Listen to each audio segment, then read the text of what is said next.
জায়গা, নিজের পরিবার ছেড়ে আমি এই কলকাতা শহরেই বা কেন এলাম? আর আসলেও মিস্টার সেনের কোম্পানি কেন জয়েন করলাম? এই প্রশ্নটা একবারও তোমার মনে জাগলো না?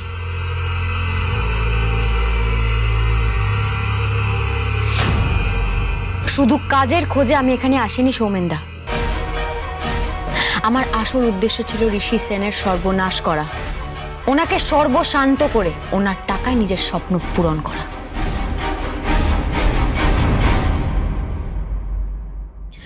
ছোটবেলা থেকে আমার স্বপ্ন ছিল সারা পৃথিবী ঘুরে দেখার, কিন্তু বৃষ্টিবাড়ির ট্যুর গাইড হয়ে সেই স্বপ্ন পূরণ করার কোনো উপায় ছিল না। কিন্তু আমার সেই স্বপ্ন পূরণ শুধুমাত্র একজনই করতে পারেন, মিস্টার ঋষি সেন। আমি নিজের স্বপ্ন, ইচ্ছে, আশা, আকাঙ্ক্ষা পূরণ করার জন্য তোমার পথে হেঁটেছি সৌমেনদা। মানে? তুমি রুষাদিকে মিথ্যে ভালোবাসার জালে ফাঁসিয়ে বিয়ে করে সেন পরিবারে ঢুকেছ। আর আমি প্রথম দিনই দেখে বুঝে গেছিলাম যে রুষাদির হাতের পুতুল মিস্টার সেন।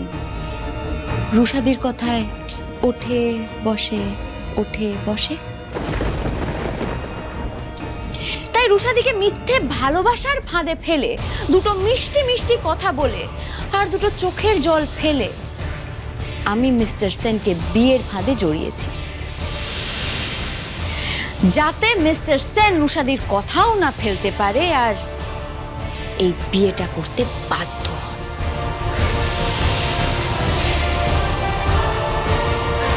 একটা কথা কিন্তু মানতেই হবে ভাই, পিহু এই বাড়িতে আসার পর থেকে, স্পেশালি তোর জীবনে আসার পর থেকে তুই না আস্তে আস্তে একটু পাল্টে যাচ্ছিস।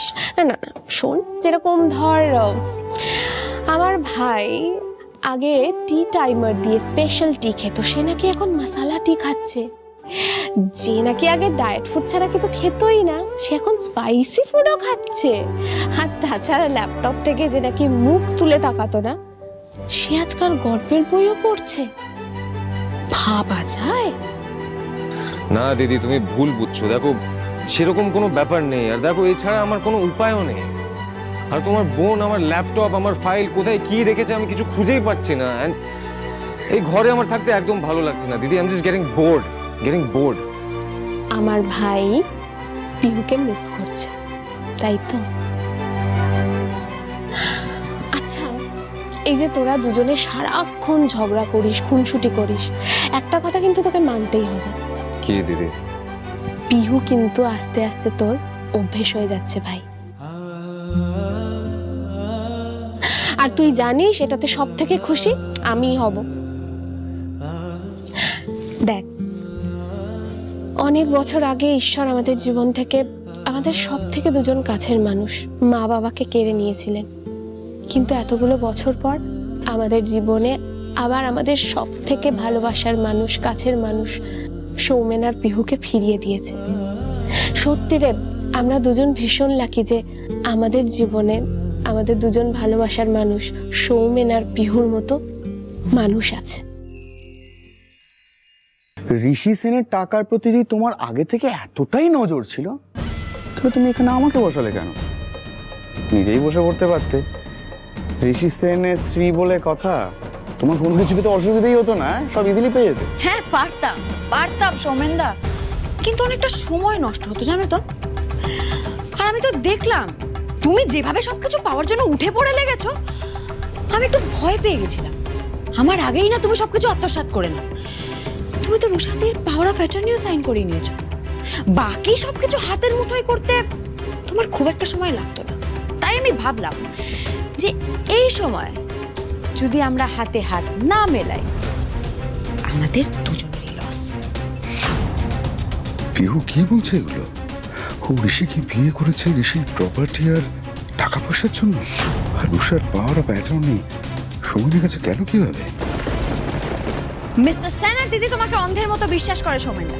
আমি জানতাম মিস্টার সেনের অসুস্থতার সুযোগ নিয়ে আমি যদি ওদেরকে তোমাকে এই কোম্পানির দায়িত্ব তুলে দেওয়ার কথা বলি ওনারা এক বাক্যে রাজি হয়ে যাবে। আমাকে ভালোবাসলেও আমাকে এতটাও ভরসা করে না যে এত বড় কোম্পানির দায়িত্ব আমার হাতে তুলে দেবে।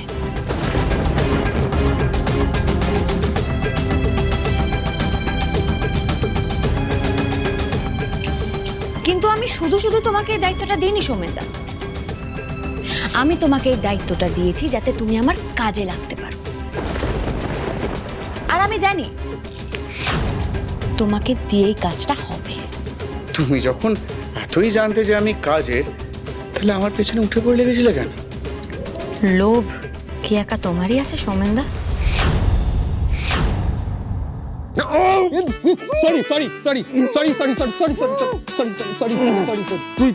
আরে তুই কি করছিস নাকি তুই? হ্যাঁ, আরে এভাবে পড়ায় না।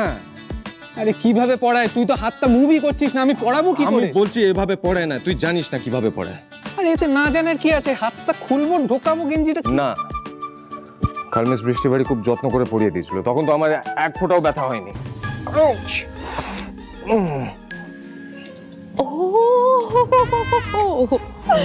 আজকাল তাহলে ভাই তোকে বিহুর জামাও চেঞ্জ করিয়ে দিচ্ছে না? আর কি করবি দা ভাই, বৌদির মতো নরম আমার হাত তো নয়, কিন্তু এখন তো you don't have any other option আর কি, তো আমাকেই করাতে হবে বুঝলি। তুই একটা কাজ কর। না না না না না না না ঋতিক, প্লিজ তুই তুই তুই আসিস না প্লিজ। দেখ, তোকে কিছু করতে হবে না। দেখ, দরকার হলে আজ আমি নিজেই পড়ে নেবো, ঠিক আছে? না না ঋত্বিক, তুই ওর কথা শুনিস না, তুই ওকে চেঞ্জ করিয়ে দে তো। না না না দিদি দিদি দেখো, কোনো দরকার নেই। দেখো, আমি তো বাইরে কোথাও যাচ্ছি না, আমি তো ঘরেই রয়েছি না, তো দরকার নেই চেঞ্জ করার। আমি আমি আমি এখানেই আছি। যা, এটা আমি কি বলে ফেললাম ওদের সামনে।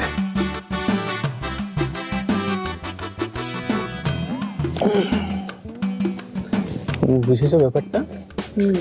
বৌদি ছাড়া মিস্টার ঋষি সেন ফুল অন্ধ এখন। মুখে যতই লঙ্কার ঝাল থাক না কেন, মনটা গলছে।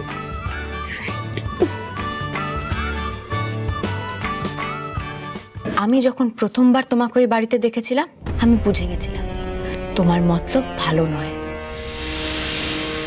আর তাই তোমাকে অনেক আগেই আমি নিজের রাস্তা থেকে সরিয়ে দিতে চেয়েছিলাম। সবার চোখে তোমাকে খারাপ করে ওই বাড়ি থেকে বের করে দিতে চেয়েছিলাম আমি, কারণ তুমি সৌমেনদা আমার খুব স্ট্রং একজন কম্পিটিটর।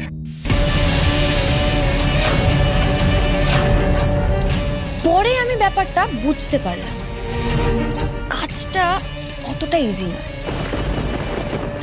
মানে বাড়ির সবার সামনে, ওই বিশেষ করে মিস্টার সেন আর দিদির সামনে তুমি নিজের জায়গাটা এমন বানিয়ে রেখেছো যে তোমাকে নিচু দেখাতে গিয়ে আমি নিজেই ব্যাকফুটে চলে আসছি। তাই আমি ভাবলাম শত্রুর শত্রুকে বন্ধু বানিয়ে নিই, তাতে আমাদের দুজনেরই লাভ। क्या बात, क्या बात, क्या बात है।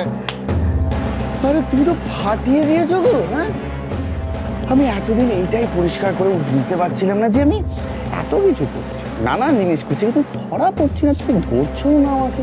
হ্যাঁ, আমার না তোমাকে দেখেই সন্দেহ হচ্ছে। এইবার পুরো ব্যাপারটা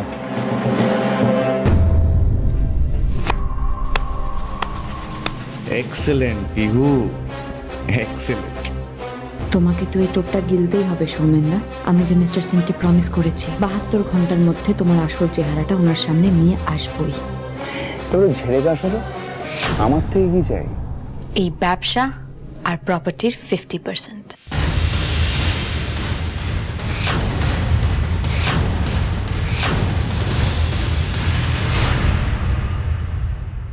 মিস্টার সেন, কি ওনার কথা বরফের মতো ঠান্ডা। মিস্টার সেন, আমি তো ভাবলাম আপনি মনে হয় মরে গেছি, তাই তো? মিস্টার সেন। আপনি চিন্তা করবেন না, আমার থেকে এত ইজিলি আপনি মুক্তি পাবেন না।